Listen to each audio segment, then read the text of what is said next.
Hello, here's my contribution, day 2. So I'm just giving you an update on all of the greens that I gave my rabbits just yesterday on the video I posted today. They're all gone. All of them are gone. They ate everything. Today, on the fresh menu, we're doing pine clippings from my Mondale pine trees. Once again, we're doing rose clippings. Look at, they just snatch them. They come grab them and they go away. I cut them all up so that when the bits are scooped up for my compost, well, I should say, I don't really compost. I just add it to the river. I add everything to the river, the worm river. I gotta name it. It's a worm river. That's what it is. It's a mulch. It's a penetrable water flow river filled with worm food. Filled with wood chips, alfalfa shavings, lots and lots of this stuff.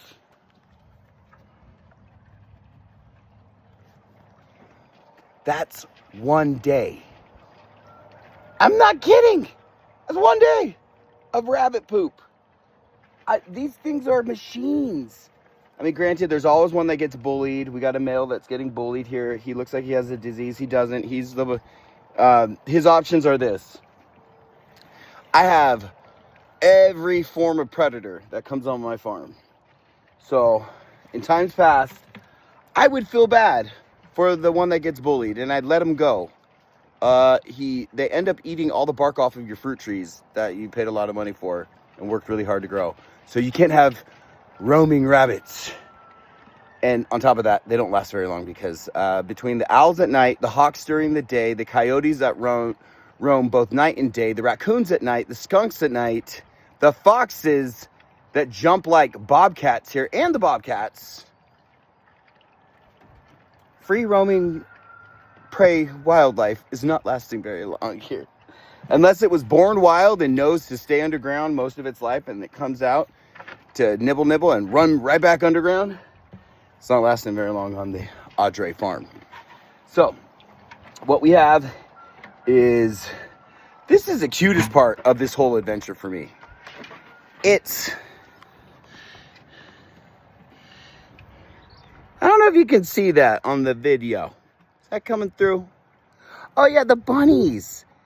You know, granted, you're here for your poop, but they're just so cute. They really are. They're here for the poop. They know it.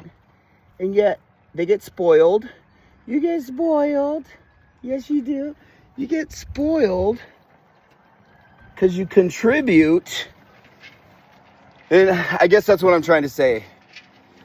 When you have all of these voices, there's voices all over telling you to do this, do that. And I was one of those people who were like, I need to learn. So I was following everybody. I was taking advice from everybody. Little did I know, not everybody could prove it. Very, very, very few people online can actually prove their food forestry technique. That they actually have a food forest under management, that they're actually growing, learning, and actually giving you sound advice.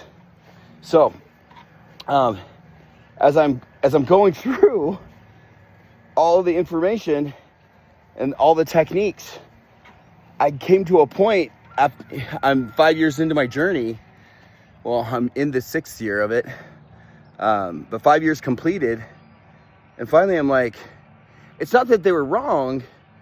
It's time now to actually share the things that, well, I know.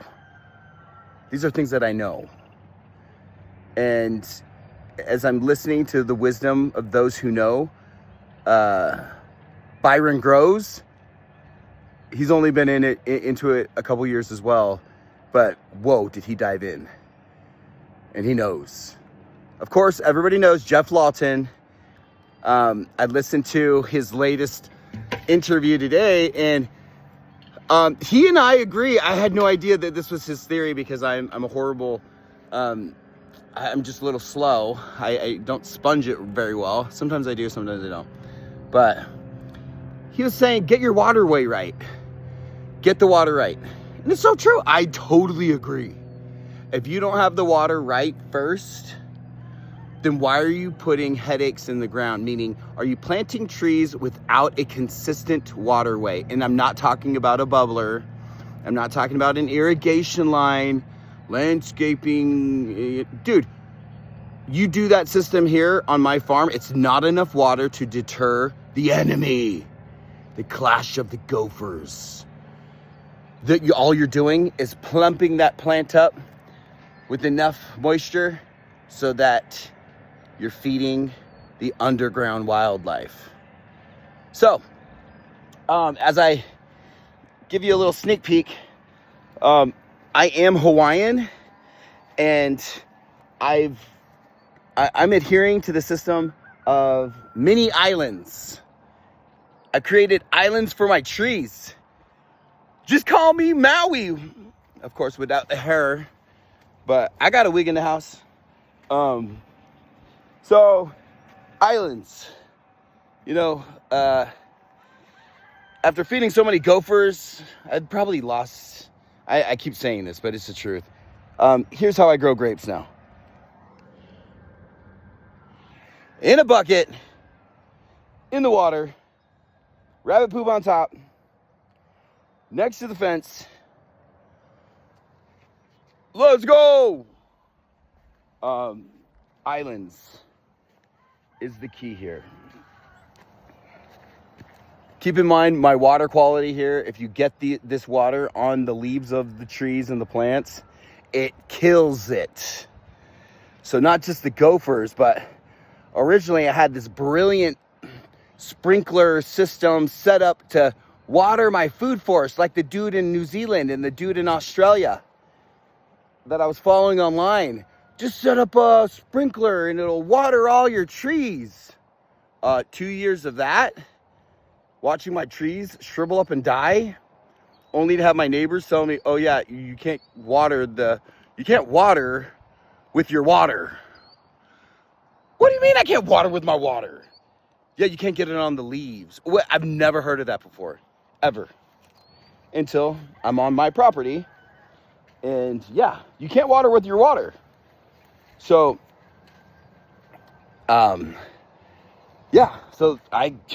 this is how you use the water on my property. And this is also how you defend against the gophers. So, I'm not sharing to de-inspire that enthusiastic food forester that just is encountering so many issues like I did. I'm trying to inspire. So, because if I can do it, yeah, I think you can too. And that's on that 100. For sure on that 100, because if I can do it, anybody can do it. I'm telling you right now. But you're gonna have to, the principles of getting your hands in the soil and being a part of the garden. The principles of it is you got to develop a I can't stop, I won't stop mentality. Because if you're committed and you can't stop, won't stop, Rockefeller record singer, get down, baby, get down. If you can't stop, and you won't stop, yes, you will be successful. You will. I can promise you that. That's on that 100. So if you're in that moment right now where you're like, man, I bought this property, the weeds are out of control, don't even focus on the weeds. Focus on the growth. Focus on, get your water right. See this crabgrass right here? See it? Look what I turned it into. Boom. Look at this new life coming out of it. I thought that tree was dead. Can't stop, won't stop, right? So when you plant, turn it upside down on itself, turn the crabgrass upside down, literally cut it out of the crabgrass. If it's near your water, and yeah, it doesn't look like it's flowing because once it fills up, it all settles, all the nutrients get transferred around, and look at it like a body. It's a vein. This is a vein system. Every piece of water connects in an island form. And so what I put in at the top of the river, it flows throughout the whole river by the end of the day. And I can scientifically prove that. However, just believe me. I'm sharing my hard work to inspire you, to give you a leg up. Now, I'm in St. George, Utah. I'm in the middle of the desert. Everything is crabgrass. So my neighbor puts all the weed killer on that one. I don't know if you can see that property for his horse. So he kills all the weeds. The one next to it is what my property looked like. I don't know if y'all can see that. It's all sagebrush. It's not sagebrush. It's all tumbleweeds and goat heads. That's what this was. You add water to it, and then the crabgrass gets out of control, so you're in more depression. Don't trip. Don't trip about crabgrass. Don't even worry about it. Just turn it into your mulching system. So around this tree, what I've done around this tree right here is I just dug it up, turned the crabgrass on its head, surrounded the tree, used it as mulch. Tree loves it. So it kills the existing crabgrass around its feeding area. I put those buckets there because, yeah, I felt sorry for my rabbit that was getting picked on, and then it ended up eating all of my my tree trunks. So there you go. So that's to protect the tree trunks, and then I realized it's also protecting the graft as I mulch around the tree. So it's like a double blessing. Thank you to the rabbit that was trying to wipe me out.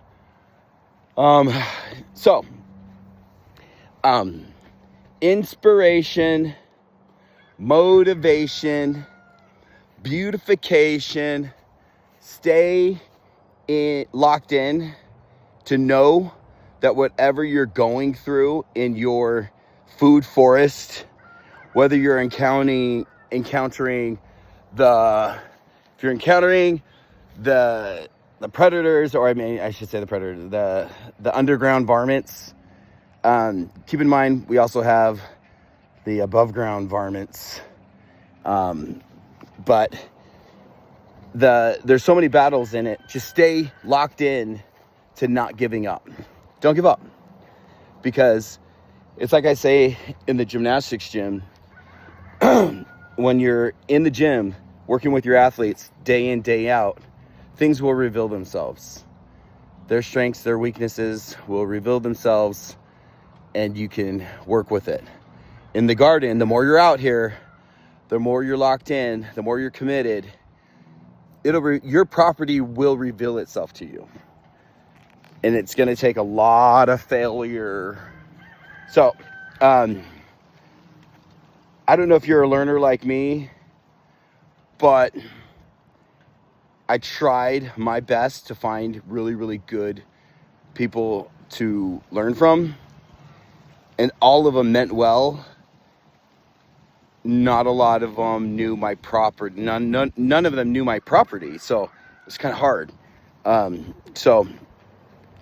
But this technique that I've discovered, if you have gophers on your property, or if you have bad water, or if you have just a harsh climate like southern Utah heat, will put it on you. It gets really hot here. It's windy. It's basically the desert if you look around. So I'm trying to follow that natural model.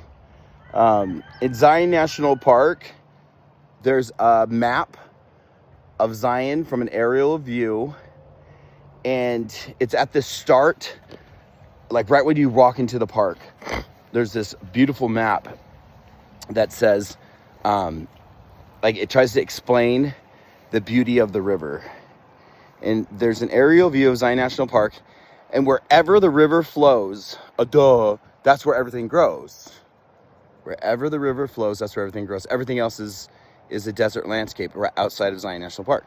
And so I took that vision model / as y'all know, I discovered scripture backing up this theory, but it was not until a couple years after I had trial and error. I wish I came across that scripture and understood it before. I don't know why the Lord had me learn the hard way, in my opinion, because a lot of failure, a lot of moments where I'm just like, and one year I just let it. I was like, I'm over it. I'm over it. I just let it go. Don't do that, because then you have to come back and battle the weeds and all that jazz. And yeah. So, what am I trying to say? I'm trying to say, you can do it. You can do it. Stay committed. Get your water right. Get your water right. Dig a trench. Do it with a shovel. Do it with a tractor. Do it with whatever. But get your water right. You can even start with a little experimental area. Dig a trench that's 2 feet wide, 2 feet down. Put some old branches in it and some mulch. Don't make it dam up just yet until you have a flowing river. Just do it in that spot. Plant high ground right next to it. Let your graft be like 6 inches above the water. But the roots, let it always have a drink. You think of all those tree rings and all of the science that backs up. Oh yeah, this year, this tree had plenty of nutrients and water. This year, it had a drought because the ring's like this big. This year, a lot of water. This year, a little bit of drought. It's big, right? So, in a managed system, being the stewards, you're the Adam in your garden. Lord said to go tend it. You're the Adam in the garden. Wait, I am Adam. I'm actually Adam Michael. What the heck? In the garden. Make it a great day!